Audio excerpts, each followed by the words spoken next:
William Nakrin in for Tracy this evening. Now, the controversial site that critics call Cop City is at the center of attacks and heated debate, has been for months now. Well, Atlanta City Council members meeting on final funding that could either stop that project in its tracks or signal the start of construction at that DeKalb County site. Atlanta News First Adam Murphy is live outside Atlanta City Hall. So, Adam, you have a lot of company out there, a lot of people there behind you, all looking to be heard.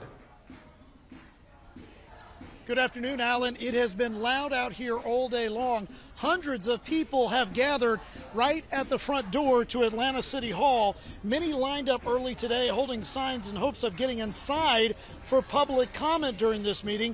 Obviously, not everyone was able to make it inside because City Hall reached capacity at a very early time this morning. Now, today is the final vote on public funding for the development of the project. City Hall changed its policies today in light of the large crowd out here. They're not allowing any gels or liquid inside.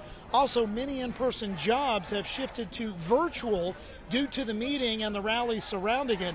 At the heart of this issue is whether the city should dedicate $67 million in public funding for the Public Safety Training Center, what critics like to call Cop City.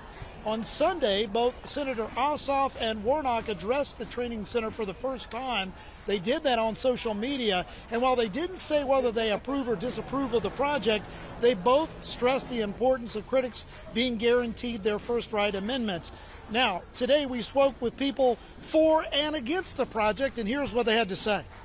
What good is it training if the police officer that you're training is already a bad police officer on the street? Not all police officers are bad police officers, but what we in the community want is for the bad officers to be off the street. The Atlanta Police Department desperately needs a training facility.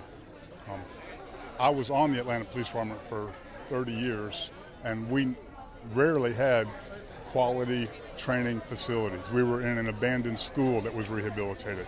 They were in trailers. Our police officers deserve better. Chief Schierbaum is trying to get them better.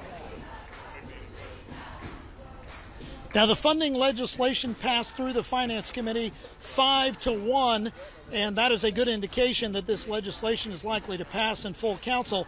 Now, it has been peaceful out here back live, you see, and we should mention there is a strong police presence in this area as well. Many officers have been driving through here routinely, some also on the ground, but everything is peaceful at this hour. And again, the protesters that are against this Cop City, as they call it, are out here and they are in full force and will continue to do so throughout the afternoon and evening, and we'll stay live out here and provide any updates as the information becomes available. We're live outside Atlanta City Hall. Adam Murphy, Atlanta News First. All right, Adam, thank you. Atlanta News First is monitoring this contentious vote. As soon as a decision is reached, count on us to bring you live coverage here on air and on the Atlanta News First app. All right, let's